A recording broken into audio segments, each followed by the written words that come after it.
റസൂൽ പഠിപ്പിക്കുന്നത്. ഇതുപോലെ ഈ രണ്ട് മക്കളുടെ രോഗമെന്തെന്നറിയോ?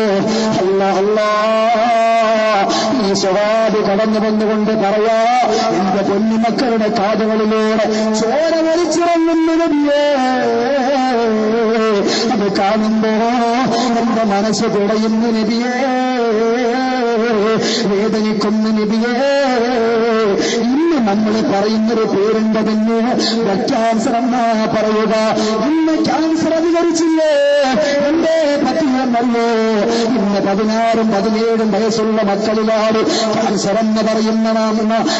എന്ന് പറയുന്ന മഹാമാരി വന്ന് പിടിപെടുന്നതെങ്കില് അല്ലാഹുവിന്റെ റസൂല് പഠിപ്പിക്കാം, ഇശാ മഗ്രിബിന്റെ ഇടയ്ക്കുള്ള സമയത്ത് എന്റെ ഫാത്തിമ, ആ സമയത്ത് നീ കൊന്നുകളഞ്ഞാൽ അല്ലാഹു മക്കളിൽ രോഗം വരുന്നതാ, ഭർത്താവിൽ രോഗം വരുന്നതാ. എത്ര കച്ചവടം ചെയ്യട്ടെ, എത്ര ബിസിനസ്സുകൾ ചെയ്യട്ടെ, അതിനകത്തൊന്നും ബറക്കത്തില്ല. അതുകൊണ്ട് ജീവിതത്തിൽ ബറക്കത്ത് വേണമെന്ന് ആഗ്രഹിക്കുന്ന അല്ലാഹുവിന്റെ സ്വർഗീയ ലോകത്തേക്ക് കടന്നു പോകണമെന്ന് കൊതിക്കുന്ന പെങ്ങളെ, ഇവിടെ വെച്ചിട്ട് മനസ്സുകൊണ്ട് ഉറപ്പിക്കാൻ പറ്റുമോ പെങ്ങളെ?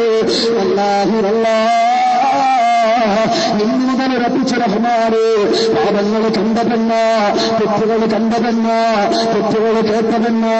അതുകൊണ്ട് റബ്ബേ, എന്റെ ഭർത്താവ് ഗൾഫ് രാജ്യത്ത് പോയി കിടന്നുകൊണ്ട് കഷ്ടതയോട്, യാതനയോട്, ദുഃഖത്തോട്, നമ്പരത്തോട്, ദുഃഖത്തോട്, ദുരിതത്തോട്, ദുരൂഹതയോട്, ദുഷിപ്പോട്, വേദനയോട് വെയിൽ കൊണ്ട് പൊട്ടിക്കടഞ്ഞിട്ട് കിട്ടുന്ന കാശിന് ഒരു മിച്ചം ലഭിക്കാതെ കടന്നു പോവുകയാണ്.